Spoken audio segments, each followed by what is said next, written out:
નકલીની બોલબાલા છે। નકલી જજ, નકલી વકીલ, નકલી પોલીસ અધિકારી, બધું જ નકલી। જાણે કે આ લિસ્ટ તો ઘણું લાંબુ ચાલી રહ્યું છે અને હવે તેમાં ઉમેરો થયો છે।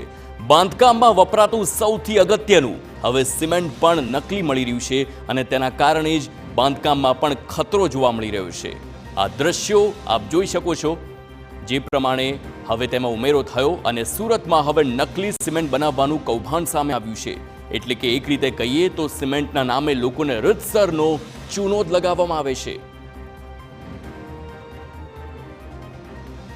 સુરતમાં બ્રાન્ડેડ સિમેન્ટના નામે હલકી કક્ષાના સિમેન્ટના વેચાણનો પર્દાફાશ થયો છે, જેમાં ખટોદરા પોલીસે સિમેન્ટની 410 બોરી જપ્ત કરી છે।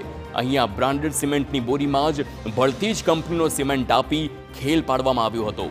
પોલીસે રૂપિયા 1.43 લાખની હલકી કક્ષાની સિમેન્ટનો જથ્થો જપ્ત કર્યો અને ખટોદરા પોલીસે રાજેશ પટેલ સહિત 2 લોકોની અટકાયત કરી છે। જો કે આ કિસ્સો જોતા હવે લોકોએ ઘર બનાવવા સિમેન્ટ પણ બ્રાન્ડેડ લેવી કે ન લેવી અને અસલીના નામે કોનો ભરોસો કરવો તે પણ એક મોટો સવાલ ઊભો થયો છે। ખટોદરા પોલીસ સ્ટેશનમાં બેડલાઇનર સર્કલની નજીક એક જગ્યાએ સિમેન્ટ ઉતરતો હતો, જેમાં અલ્ટ્રાટેક સિમેન્ટ કંપનીનો સિમેન્ટ હતો।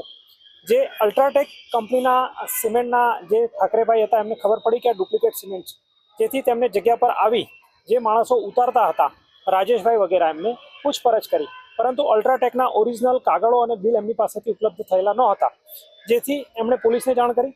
પોલીસે જગ્યા પર જઈ તમામ હકીકતની વેરીફાઈ કરી અને વેરીફાઈ કરતા ધ્યાને આવ્યું કે આ ડુપ્લિકેટ સિમેન્ટ અલ્ટ્રાટેકના નામે બજારમાં વેચાણ થઈ રહ્યું છે, જેથી રાજેશભાઈ ઠાકરેની ફરિયાદ લઈ પોલીસે ગુનો રજીસ્ટર કરી જે ભાઈ સિમેન્ટ ઉતારવા આવ્યા હતા તથા જે લંબુ નામના કોઈ માણસ પાસેથી તેમણે ખરીદેલું છે એ બંનેના નામ તો ગુનો દાખલ કરવામાં આવ્યો છે અને 1,33,000નો મુદ્દામાલ 410 બોરી કબજે કરવામાં આવ્યો છે।